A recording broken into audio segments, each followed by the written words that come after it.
What's up, YouTube? Thank you, everybody, for watching the video. Welcome back to the channel. Everybody that liked the last video, commented on it, subscribed, shared it, interacted with the Instagram. I appreciate that because y'all didn't have to do that. So thank y'all for giving me the time out y'all day. And I'm back-to-back videos. Yes, back-to-back. We working like that. It's 8 in the morning. We up with it. So first off, got the big news last night, so we're going to start off there in the NBA. Russell Westbrook was traded last night to the Washington Wizards for John Wall. What I think, I'm going to start off what I think this means for him. It's a good fresh start. He's been hurt the last couple of years, so you get a chance to get to a new scenery and maybe a change of scenery or revive his career. Get him energetic. I think he's excited to be back just playing ball, but getting out that losing Washington environment. And you go to a team that has made the playoffs consistently. So that's good.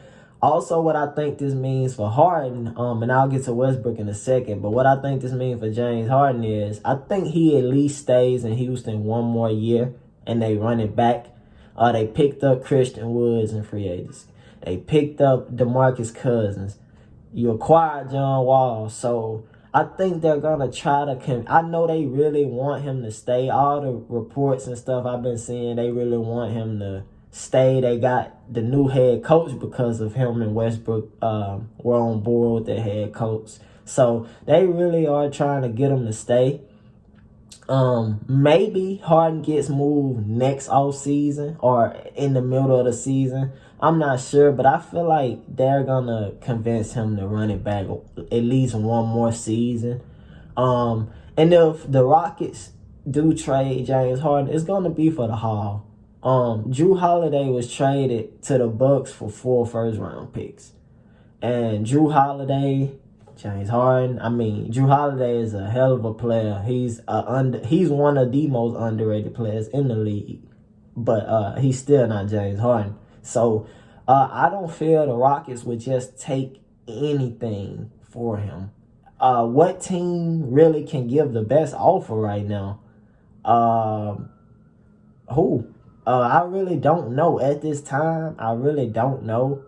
KD came out and said the reports about him talking to Harden weren't true, but players say a lot of things. So we really don't know, but honestly, 76ers, if they decide to blow their team up, that's a possible option. The Nets, and then again, next offseason, a lot of teams may look different. That's why I say I feel like they're going to convince him to try to run it back at least one more season. And if they can't pull it out this season, then, okay, it's clear that Harden wants out. And so I think it'll be next season when it happens, especially since they got Westbrook off. They got John Wall, and they got new teammates, new players. They went and got them a big man, so they won't be doing the small ball thing. So we'll see how that pans out for them. Now, Russell Westbrook, what that means for him.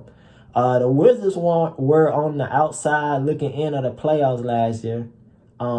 If you don't know, they were the extra 8 teams that went for their play-in tournament down there in the bubble. So the play-in tournament, last year Bradley Beal alone gave them a chance to make the playoffs.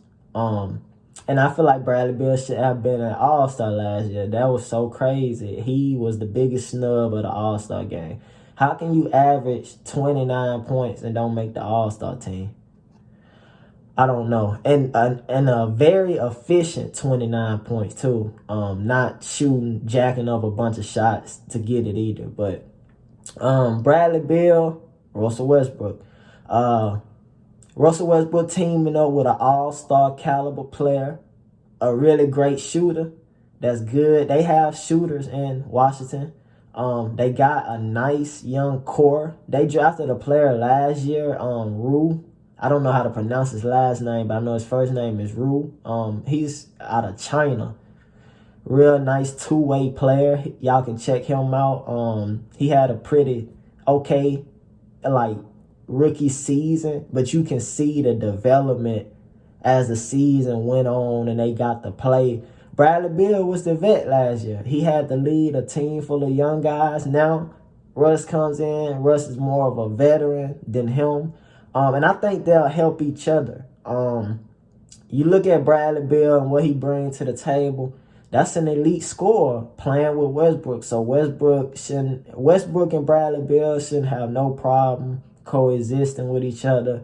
You know what Westbrook gonna bring. He gonna play as hard as every night. So I feel if John Wall was there last year, the Wizards make the playoffs. So now John Wall wasn't there. So now you get an all-star caliber point guard, you know, former MVP. You know what you're getting out of Westbrook. You add him. And Westbrook if Westbrook stays healthy and as long as Bradley Beal stay healthy, I expect them to make the playoffs. I don't see why they wouldn't make the playoffs. Fresh start for Westbrook. I just hope that I think this is the last time we'll see him be moved. Like, because I don't want him to be one of those players that just bounce around, you know, even though he's only been to Houston and OKC. But, you know, hopefully things work out in Washington. Westbrook is in the Eastern Conference for the first time. That's crazy. So that's interesting because now the East is okay. You got Kevin Durant in the East, Kyrie Irving, Jason Tatum, Joel Embiid, Ben Simmons, Russell Westbrook. So the Eastern Conference is looking really Giannis for the time being, Giannis. So the Eastern Conference is looking better. It really is. So yeah, those are my thoughts on the trade that happened. Who do y'all think won the trade? Do y'all believe Harden to be moved right now, next off season, middle of the season? What y'all think this means for John Wall reuniting with Boogie? Both of them is on a redemption tour. Boogie has something to prove, so I like those guys. We'll see how it works out. Yeah, those are my thoughts on that. Y'all let me know in the comments on the Instagram what y'all think. And switching over to gaming, NFL Madden 21 Next Gen drops tonight on PS5, Xbox Series X users. My brother will be live streaming it tonight or tomorrow. Anytime he decides he wants to go live with it, I'll post it on my Instagram account. If y'all following that for the YouTube page, if y'all want to check out the Next Gen Madden. Madden confirmed 3 major updates. First, starting with the face of the franchise, giving it a brand new story, kind of how NBA 2K21 Next Gen has a brand new My Career story, brand new game. So it's good that Madden did that and then recycle the same story, give us a whole new game. You know, Next Gen, you seen 2K21 do it, and like I said, games are getting better.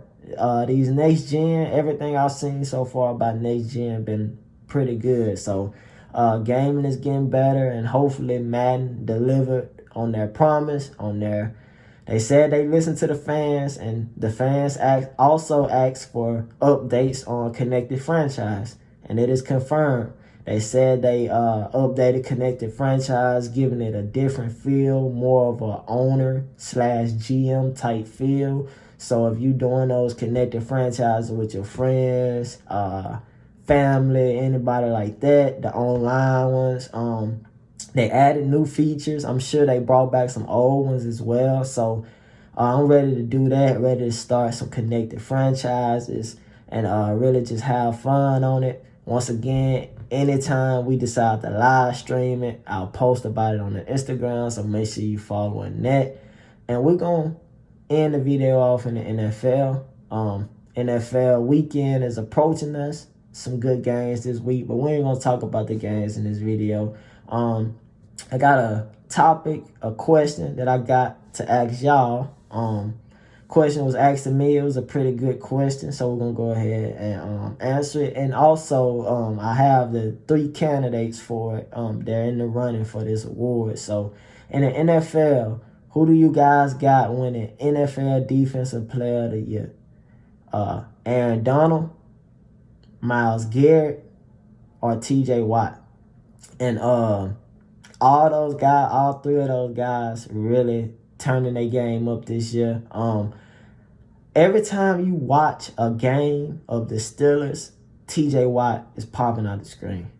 Same with Aaron Donald. Same with Myles Garrett. T.J. Watt has 9 sacks on the year, 6 pass breakups, 1 interception. Myles Garrett has 9.5 sacks this year, no pass breakups, no interceptions. Aaron Donald, 10 sacks this year, no pass breakups, no interceptions. They got the stats to back it up while they're in the running for a Defensive Player of the Year. All three of the teams got a playoff spot as we speak right now in the moment. Y'all let me know.